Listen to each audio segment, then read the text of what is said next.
معیارهای بین‌المللی بر استقلال و بی‌طرفی در رویه پاسخگویی قضایی تاکید ویژه دارند، چرا که این امر استقلال قضات و نظام قضایی را تضمین می‌کند.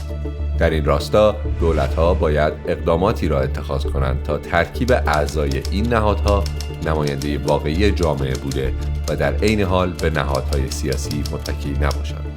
ارگان‌ها و نهادهای پاسخگویی شامل موارد زیر است: دادگاه تجدید نظر.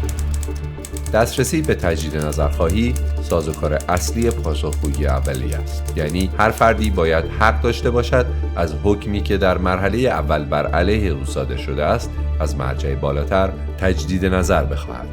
شوراهای قضایی بر اساس معیارهای بین‌المللی نهادهای پاسخگویی باید متشکل از قضاتی باشند که به طور دموکراتیک توسط سایر قضات انتخاب می‌شوند.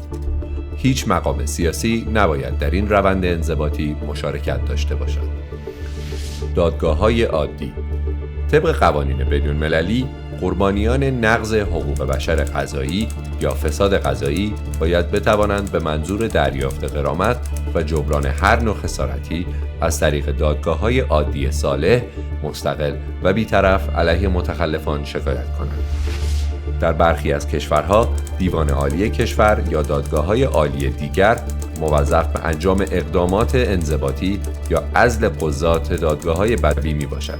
با این حال در برخی از کشورها این مسئولیت بر عهده نهادهای پارلمانی است، اما ماهیت سیاسی نهادهای پارلمانی خود منجر به ایجاد خطر سوء استفاده می شود. در همین راستا کمیسیون بین‌المللی قضات معتقد است پارلمان نهایتاً می تواند در تدوین قوانین مربوط به برکناری قضات مشارکت داشته باشد، اما نباید در رسیدگی و تصمیم گیری در مورد برکناری قضات خاص دخالت کند. دادگاه‌های ویژه. یک مطالعه در سال 2015 در خصوص رویه‌های قضایی کشورهای مشترک المنافع نشان داد که پرطرفدارترین مکانیزم برکناری قضات دادگاه‌های ویژه موقت میباشند. این دادگاه‌ها تقریباً همیشه متشکل از قضات در حال خدمت یا بازنشسته میباشند که در مورد ادعاهای مطرح شده تحقیق نموده و توصیه‌های خود را ارائه می‌دهند که یا مستقیماً و بلافاصله برای قوه مجریه الزام آور است یا موضوع برای بررسی بیشتر به دادگاه ارجاع می‌شود. نهادهای مبارزه با فساد. ماده 36 کنوانسیون مبارزه با فساد سازمان ملل متحد مقرر می‌دارد هر دولت عضو باید طبق اصول اساسی نظام حقوقی خود از وجود نهادها افراد متخصص و مستقل در مبارزه با فساد قضایی اطمینان حاصل کند. چنین افراد یا نهادهایی باید آموزش و منابع مناسب برای انجام وظایف خود در اختیار داشته باشند. جامعه مدنی به واسطه برخورداری از حق آزادی بیان اجازه دارند تا به صورت علنی در مورد فعالیت قضات و قوه قضاییه گزارش تهیه کرده و نظراتشان را ابراز نمایند. اما در عمل اغلب روزنامه‌نگاران و سازمان‌های جامعه مدنی به اتهام توهین به دادگاه یا افترا با محدودیت‌های خودسرانه یا انتقام‌جویانه مواجه می‌شوند. این محدودیت‌های نامشروع نه تنها حقوق افراد دیگر را نقض می‌کند، بلکه پاسخگویی قضایی را نیز تضعیف می‌نماید. به طور کلی امکان نظارت، ارزیابی عملکرد و تهیه گزارش جامعه مدنی در مورد سلامت سیستم قضایی تا حدی به انجام تعهد دولت‌ها بستگی دارد.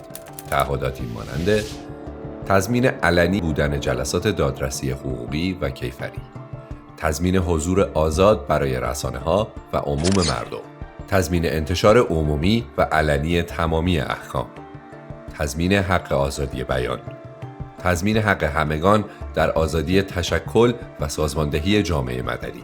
با این وجود در صورت نیاز به ایجاد محدودیت در پرونده‌های خاص، دولت مکلف است اطمینان حاصل کند این محدودیت‌ها به موجب قانون و با هدفی مشروع صورت می‌گیرد و از طرفی آزادی عمل و اختیار مطلق برای مقامات ایجاد نخواهد کرد. نهادهای ملی حقوق بشر.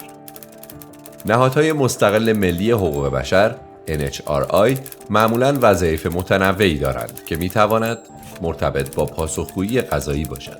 این نهادها به عنوان بازوی نظارتی مستقل در داخل هر کشور اطلاعات دقیق و مستندی راجع به کارآمدی یا عدم کارآمدی نظام قضایی در جهت تضمین فرایند پاسخگویی در اختیار دارند.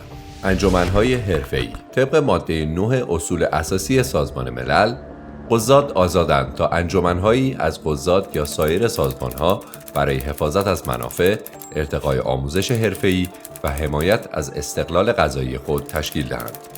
بسیاری از این انجمن‌های حرفه‌ای توسط سایر سازمان‌های منطقه‌ای و جهانی حمایت می‌شود. مکانیزم‌های پاسخگویی بین‌المللی. تجربه دادگاه نورنبرگ نشان داده است که قضات قطعاً از طریق اعمال قدرت و اختیارات خود می‌توانند مرتکب جنایات جنگی شده یا در آن مشارکت داشته باشند.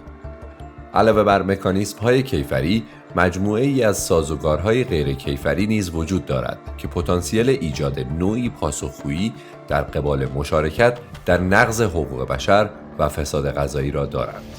در این خصوص می‌توان به نهادهای معاهده‌ای مانند کمیته حقوق بشر، کمیته ضد شکنجه، کمیته حقوق اقتصادی، اجتماعی و فرهنگی و کمیته ناپدیدسازی اجباری اشاره کرد. یافته‌های این نهادها منجر به شناسایی عمومی تخلفات قضات می‌شود و می‌تواند در سطح ملی تاثیرگذار باشد.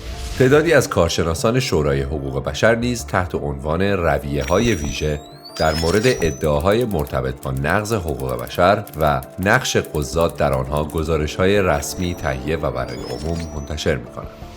شورای حقوق بشر سازمان ملل به صورت دوره‌ای وضعیت حقوق بشر در تک تک کشورهای جهان را بررسی می‌کند. این مجرایی برای برجسته کردن تخلف‌های قضایی است. برخی از مناطق همچنین دارای دادگاه‌های منطقه‌ای حقوق بشر و یا کمیسیون‌هایی هستند که می‌توانند وضعیت کلی رفتار و پاسخگویی قضایی در یک کشور را بررسی کرده و در مورد هر شکایت به صورت مجزا تصمیم گیری کنند. نتیجه: